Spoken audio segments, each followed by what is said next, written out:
So good day everyone. I'm here to tackle about language development itself.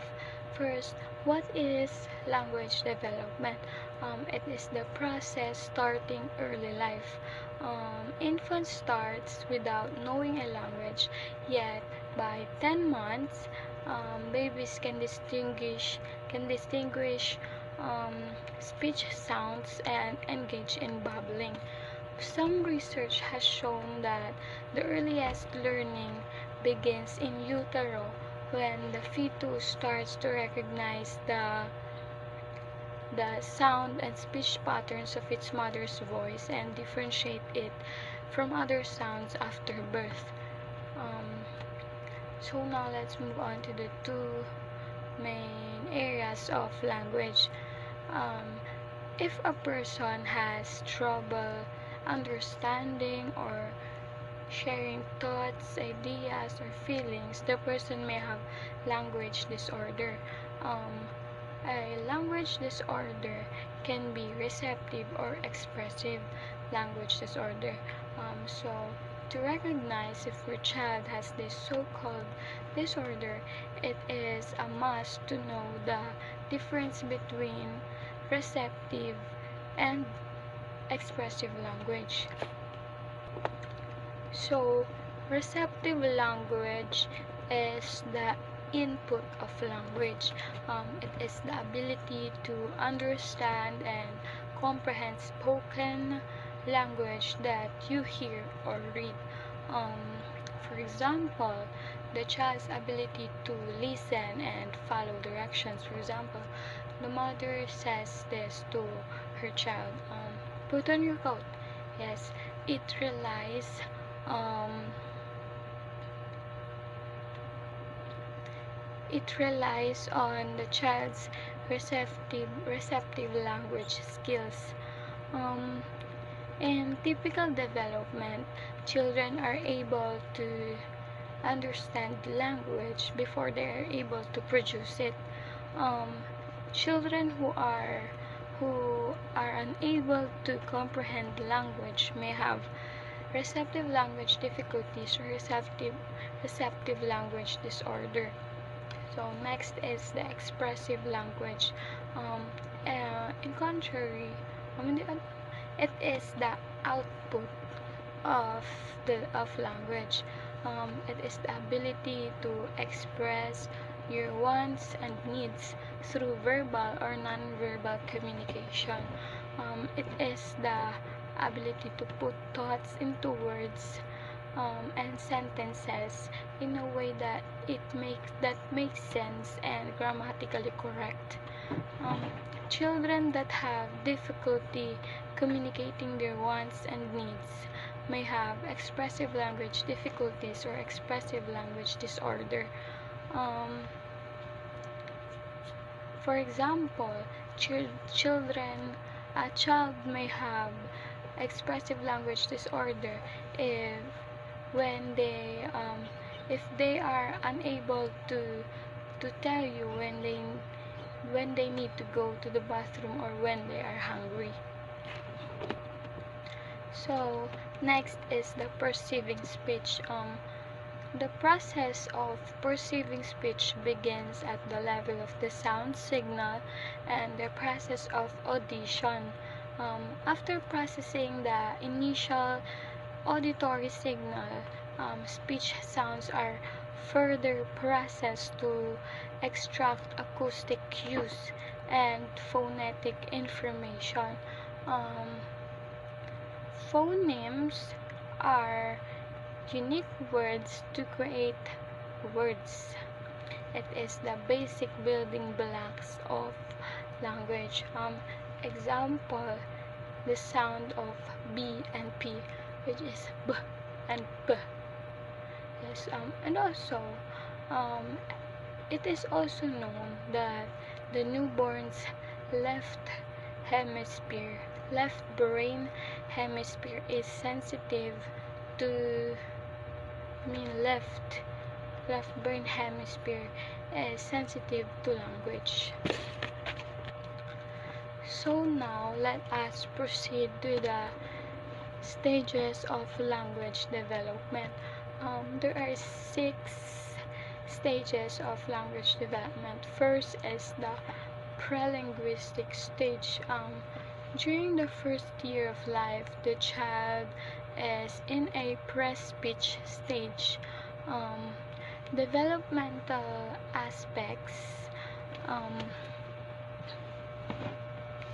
Developmental aspects related to speech would include the development of gestures, um, making adequate eye contact, sound repertoire between infants and caregiver, cooing, babbling, and crying. Example of such pre-speech language are da da da and ma ma ma. So next is the one-word sentence. The child usually reaches this phase between the age of 10 and 13 months. Although the child tends to utter a single word at a time, its meaning is also supplemented by the context in which it takes place, as well as by nonverbal cues. An example of such one-word sentence would be dada, which could be daddy, please come to me. Um, Next is the two-word sentence. By 18 months, the child reaches this stage. His or her sentences now usually comprise of noun or verb plus a modifier. This enables the child to formulate a sentence which may be either declarative, negative, imperative, or interrogatives. Example of such sentences are doggy big, which is cognitive, which is declarative, right? Next is wearable, which is interrogative. Not egg, which is negative, and more sugar, which is imperative. Um, the next is the multiple word sentence. The child reaches this stage between the age of 2.5. Grammatical morphemes in the form of prefixes and suffixes are used when changing meanings or tenses. Furthermore, the child can now form sentences with the subject and the predicate. Example of such sentences are doggy is big. Where is ball? That is not egg. And I want more sugar. Next would be more grammatical structures. Children reach this stage roughly between 2.5 and 3 years of age. They use more intricate and complex grammatical structures. Elements are added such as conjunctions embedded and permuted within sentences, and also prepositions are used.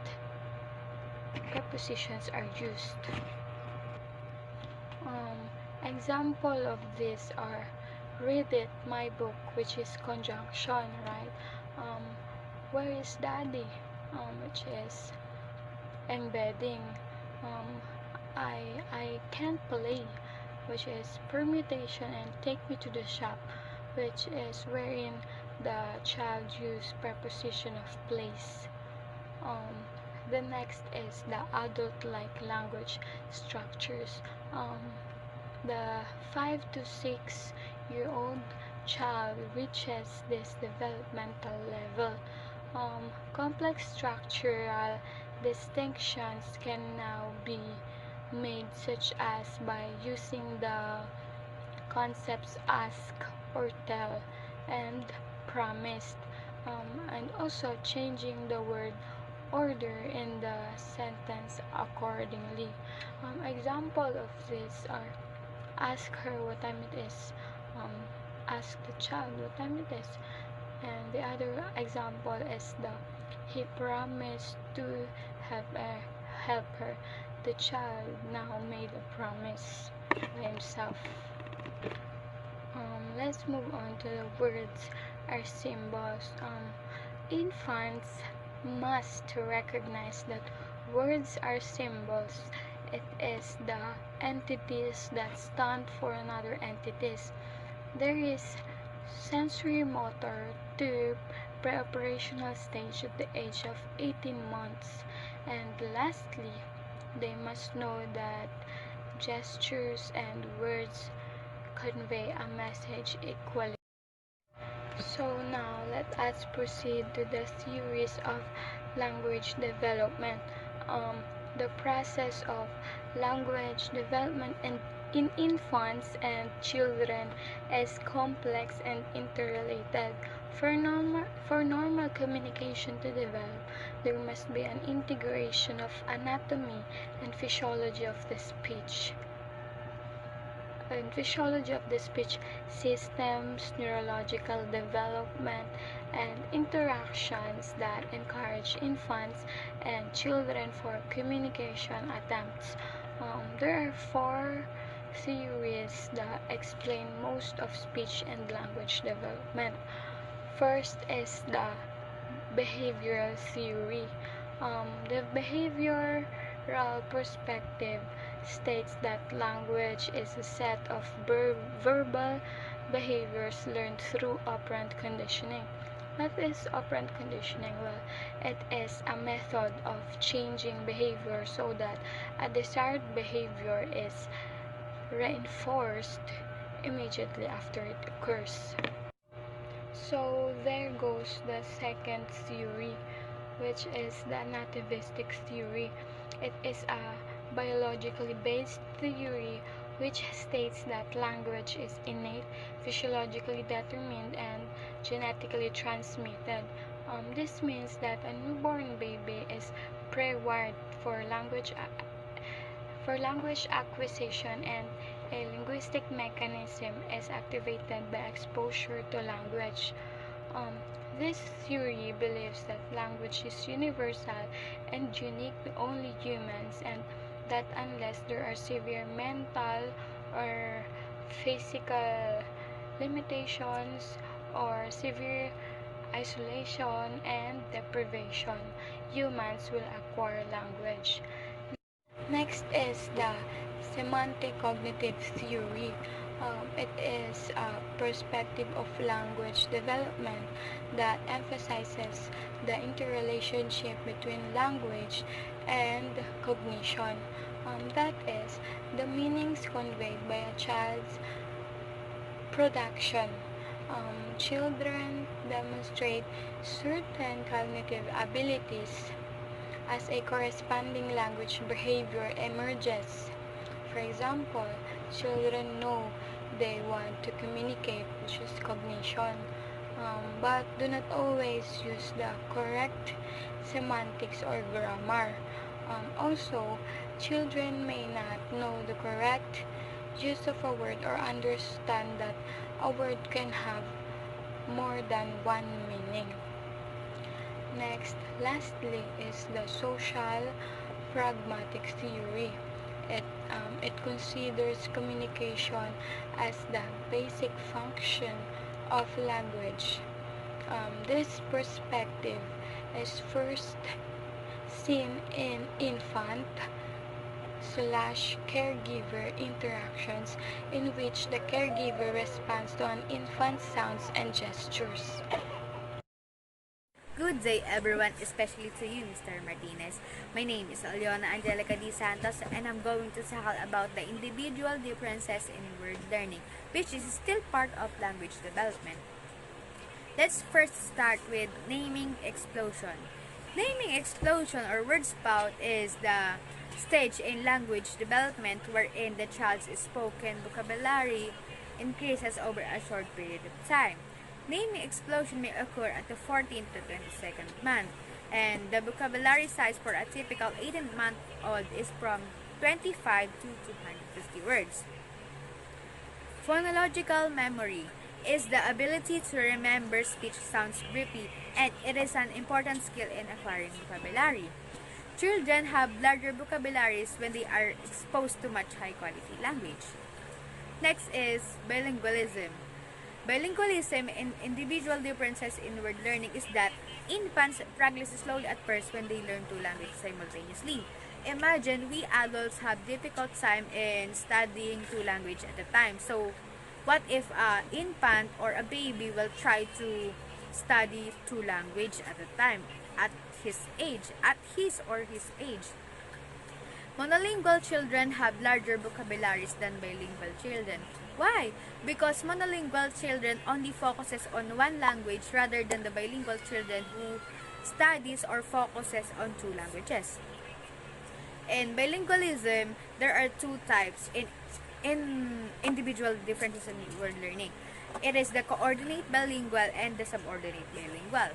The coordinate bilingual is when the two languages are equally used or important.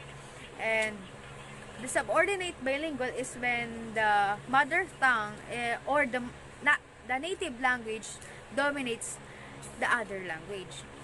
It means that you only use, or the most important language that you are using is only the mother tongue. Next is the word learning styles. There are two types of word learning style and individual differences in word learning. It is the referential style and expressive style. The referential style is the language learning style of children whose vocabularies are dominated by names, object, persons, or action. It is language is an intellectual tool. While on the other hand, expressive style is the language learning style of children whose vocabularies include many social phrases that are used like one word. Language is a social phrase. Social tool, I mean. Encouraging language growth.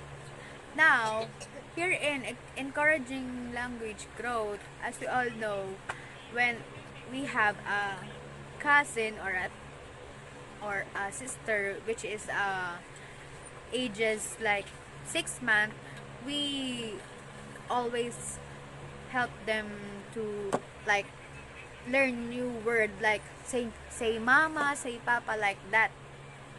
And that's the first thing that we need to do when we are encouraging language growth to children. Children need to hear others speak to expand their vocabularies. Second is that reading books with them. Although they don't understand what you are saying or what you are reading with them, you must read books with them because they will be more interested in it, and they will learn more words, or they might have more larger vocabularies while experiencing those reading books with you.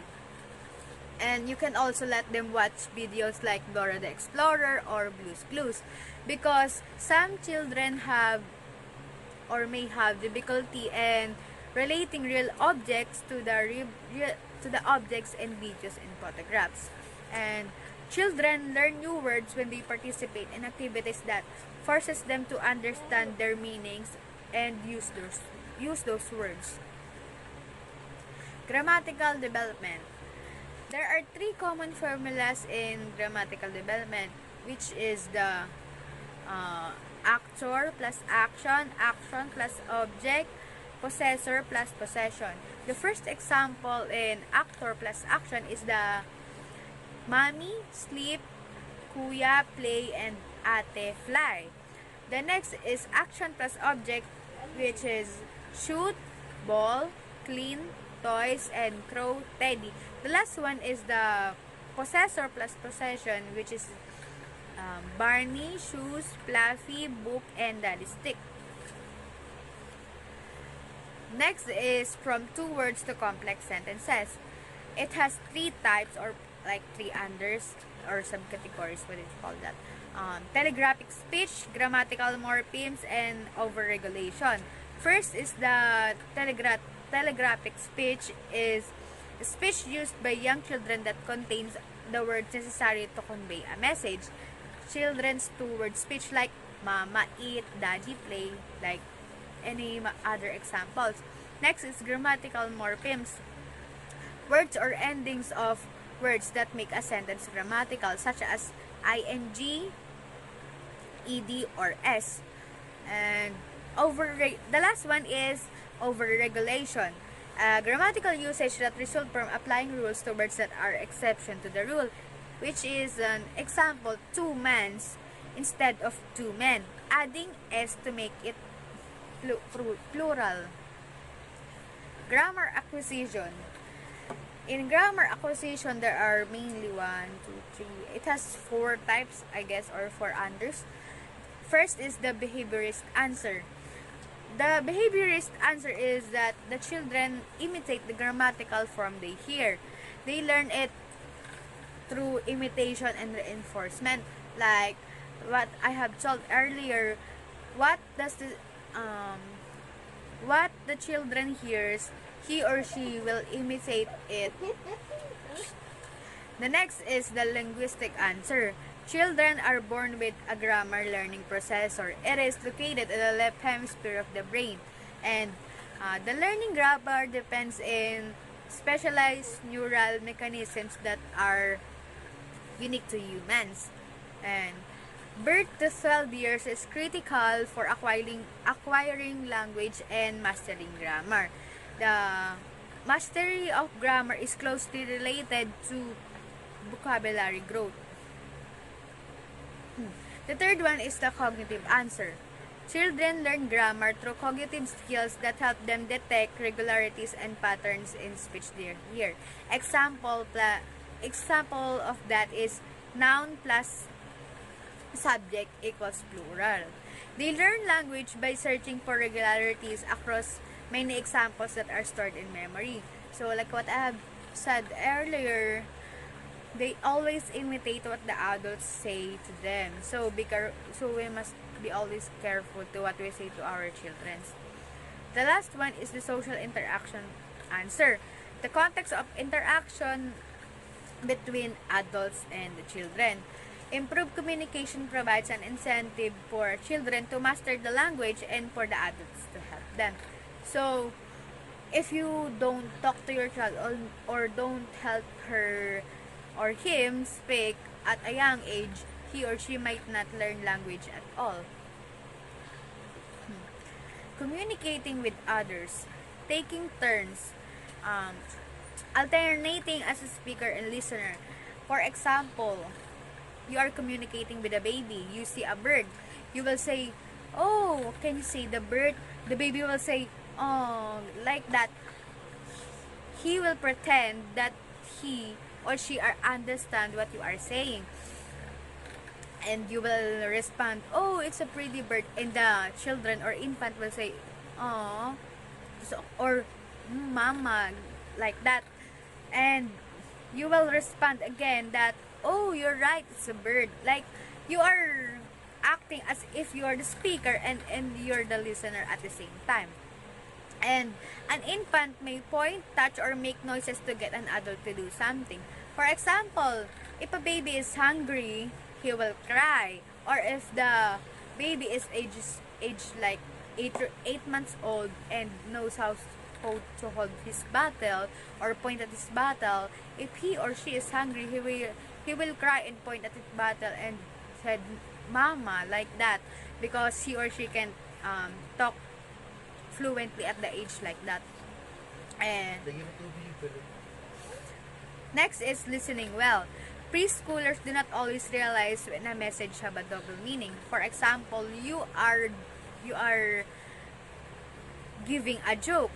For a simple preschooler, he or she will not understand it as a joke, but he will only understand it as a simple sentence. And they will assume that they know what the speaker is having in mind, or what do you have in mind. And there are 2 types, or it's like 2 unders in listening well. It is the passive listening and the active listening. The passive listening is simply hearing what the speaker is saying without really trying to understand it. For example, when you are with your friend and he told you that you want to hear her or his story, you will only simply hear what he or she is going to say, but you will not understand it. The active listening is the one that requires the listener to understand the point the speaker is trying to communicate, not just hearing the words he or she is saying. In this, you are really participating in the words that the partner or your friend is talking to. You are really understanding and you're trying to really communicate about the words he or she is saying. And that's all. Thank you. Good day, everyone. I am Nicole Fajardo from ED21, and my report is all about language maintenance. I will introduce the authors of this book, starting with Rahid Maestri, a professor of linguistics in the English department at the University of Cape Town. Joan Swan is a senior lecturer in the Center for Language and Communication in the School of Education at the Open University, UK. Anna Tumert is associate professor in the Linguistics section, Department of English, University of Cape Town. William Lip is a professor of anthropology at the American University, Washington, D.C. The book covers areas such as multilingualism, code choice, language variation, dialectology, interactional studies, gender, language contact, language and inequality, and language and power. At the same time, it provides an integrated perspective on these themes by examining sociological theories of human interaction. In this regard, power and inequality are the same. Language maintenance denotes the continuing use of a language in the face of competition from a regionally and socially more powerful language.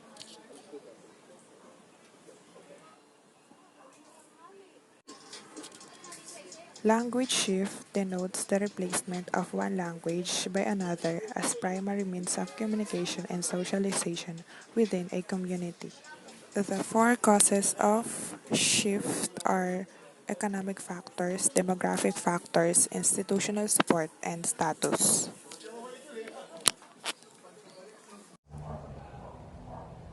The first cause of language shift is economic factors.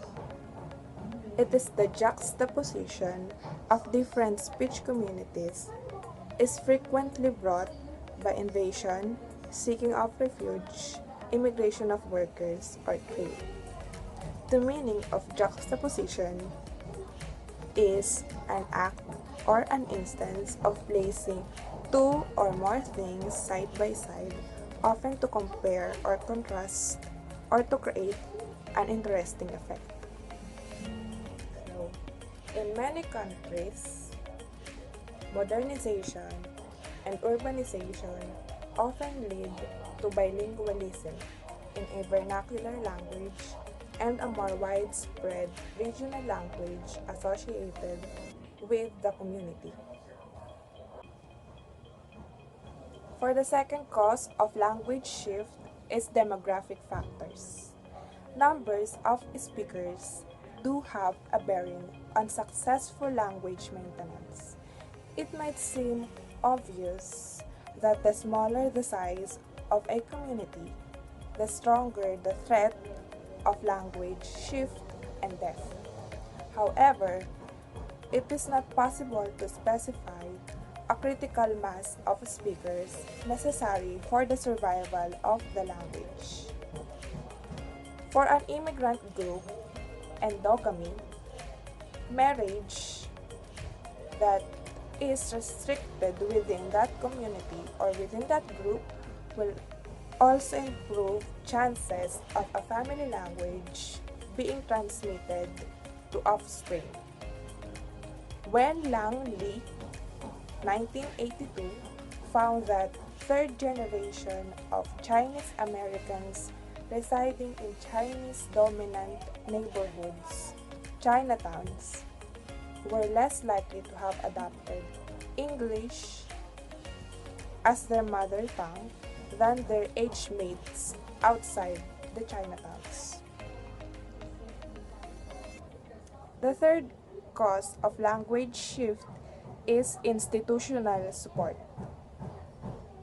For the institutional support, the use of minority language in education, religion, the media, or administration may assist attempts to bolster its position.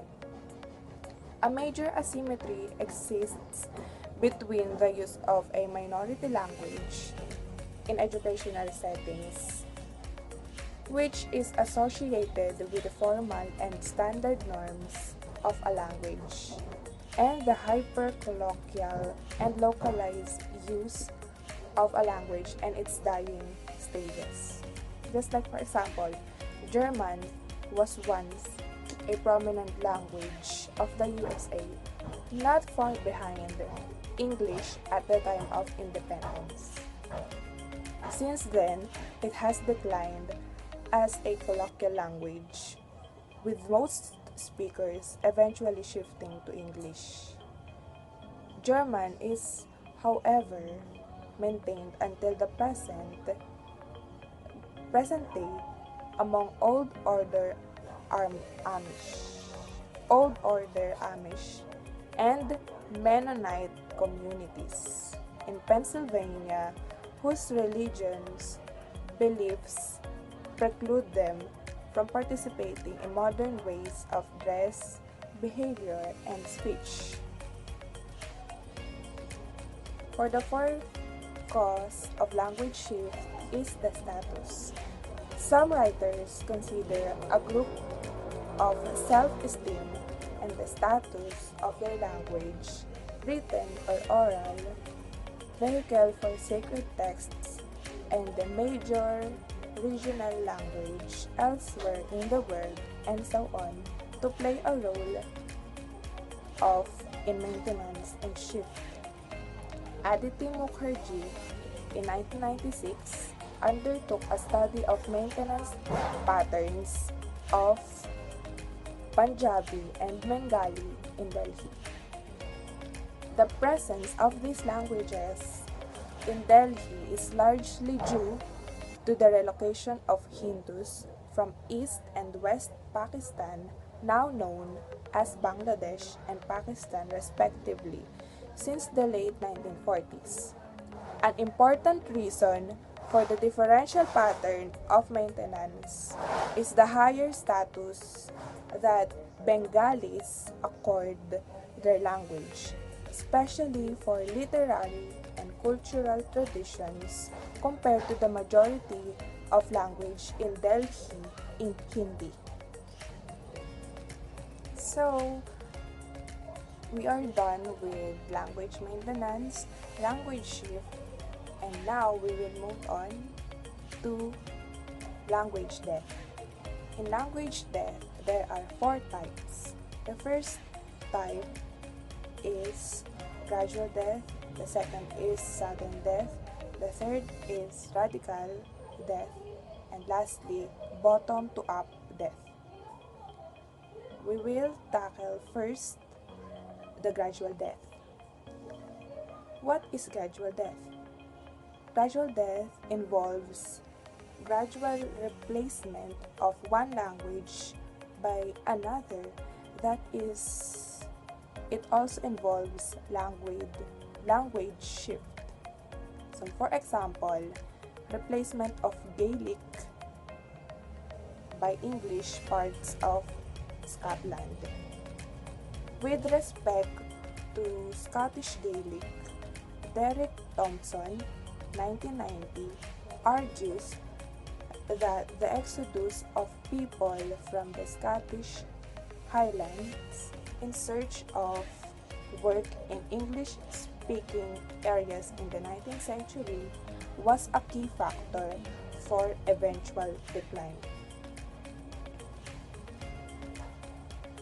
The second type for language death is sudden death. It is rapid extinction of language without an intervening period of bilingualism. The last speaker is monolingual in the dying language, as in the case of Tasmanian. Language death without shift is exemplified by the fate of Tasmanian, whose speakers were almost entirely wiped out 73 years after the first contacts with British settlers in 1803. The last speaker of language for the Tasmanian is Truganini.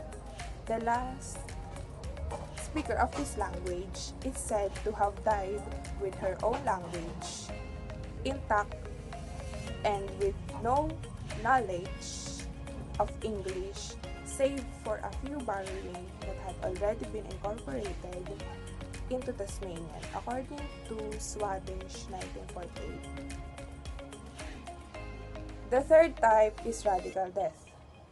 Due to severe political repression, a community may opt out of self-defense to stop speaking their language.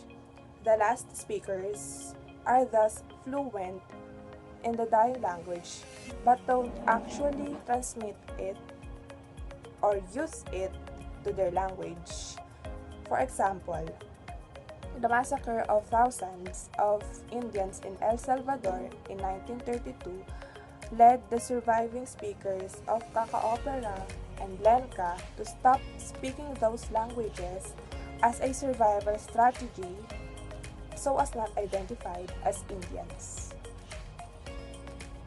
The last type of language death is bottom-to-up death.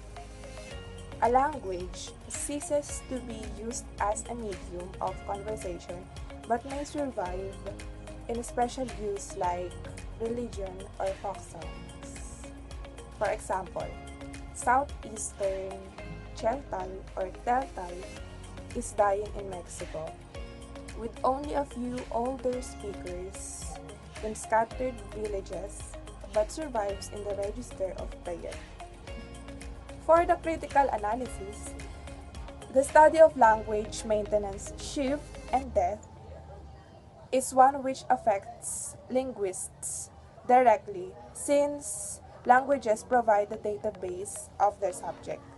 Social linguists are, however, more concerned with communities of speakers rather than the structure of their language for their own sake. Of course, syntactic and phonological expertise is required if one wishes to record endangered languages for the purpose of helping communities maintain their languages in the face of more powerful ones. The book covers all the main areas of social linguistics in a highly accessible and engaging way. It is also clearly written and informative, with up-to-date examples and material.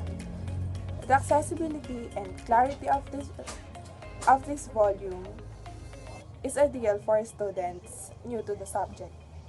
At the same time, it is sufficiently detailed and theoretically driven to allow more advanced students to use it as a resource or reference when completing specialized projects or applied assignments. Finally, the real-life examples and practical exercises are both means of engaging students and extremely useful for teaching or seminar aid. This is the end of my report. I hope you learned something for today. Have a good day. Thank you. Again, language maintenance refers to the situation where a speaker or a group of speaker or a speech community continues to use their language. In language maintenance, we have three factors. They are the status, demographic factor, and institutional support. In status, we have economic status, social status, and language status. Economic status. Economic status is a prominent factor in nearly all studies in language maintenance where group of minority language speakers have relatively low economic status. There is a strong tendency to shift towards majority language. Next is social status. Social status is very closely linked with economic status and it is probably equally with respect to language maintenance. A group of social status, where here refers to the group esteem depends largely upon its economic status. Next is language status. Language status and social status are closely related in the sense that the latter influence the former. The self-ascribed language status will be low, especially when the minority speak a dialect of the language in question. Those languages with low status are in danger of becoming adolescents. Where those will happen also depends on the status of competing language, which will often be the majority language. Second factor, the demographic factor. They concern the number of members of a linguistic minority group and their social distribution. The absolute number of speakers of a certain language become important when it decreases. And last factor is the institutional support. Institutional support, it refers to the extent to which the language of minority group is represented in the various institutions of a nation or community. Maintenance is supported when the minority language is used in various institutions of the government, church, cultural concentrations, and others. These three factors are called ethnolinguistic vitality. According to Giles, the vitality of an ethnolinguistic group like to behave as distinctive and collective entity in an intergroup situation. In simple words, ethnolinguistic vitality is a group's ability to maintain and protect its existence in time as a collective entity with a distinctive identity and language. And last, the other factor of language maintenance. First is the linguistic factors. In linguistic factors, we have the maintenance and the loss. In maintenance, first thing is the mother tongue. The mother tongue is standardized and existence in written form, while in the loss, the mother tongue there is non-standardized and not in the written form. Next is the use of alphabet. In maintenance, we use an alphabet which makes printing and literacy relatively easy, while in the loss, we use a writing system which is expensive to reproduce and difficult to learn. Next is home language. Home language has international status in maintenance, while in lost, we have the home language there is a little or non-international importance. Next is flexibility. Flexibility and the maintenance, it is the development of the home language, limited use of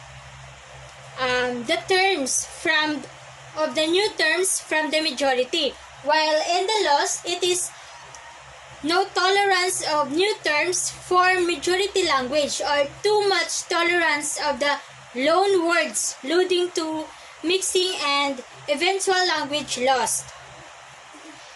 Next, other factor of language maintenance is a cultural factor.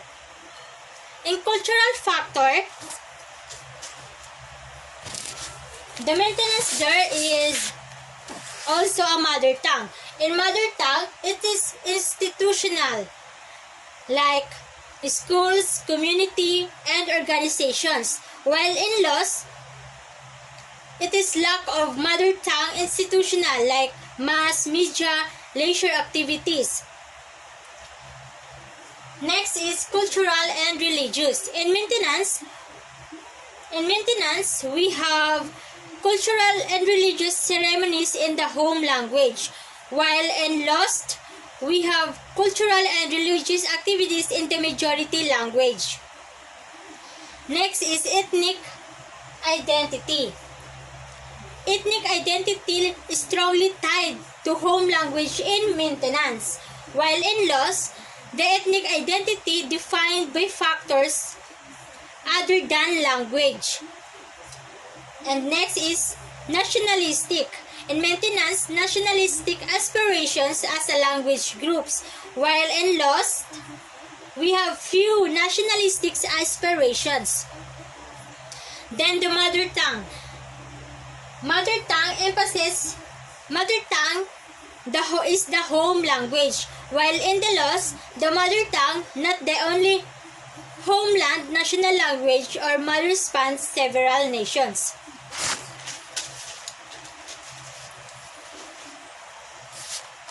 Next is emotional attachment. In maintenance of cultural factor, the emotional attachments to mother tongue giving self-identity and ethnicity, while in loss, it is self-identity derived from factors other than shared some languages. And last is the emphasis on education. In maintenance, emphasis on education to enhance ethnic awareness or control by language, while in the lost, no emphasis on education to enhance ethnic awareness. Again, language maintenance denotes the continuing uses of a language in the face of competition from regionally and socially move powerful language. And that's all. Thank you. For the summarization, I'm Edgen Ali Maliari. Quick recap. Two areas of language: receptive language and expressive language. Theories of language: behavioral, nativistic, semantic cognitive, social pragmatic. Stages of development: pre-linguistic stage, one-word sentence, two-word sentence, multiple word sentence, more complex grammatical structure, and adult-like grammatical structure. Naming explosion may occur at 14th to the 22nd month. Vocabulary size for 18-month-old is from 25 to 250 words. Phonological memory is an ability to remember speech sounds briefly. It is an important skill in acquiring vocabulary. Encouraging language growth.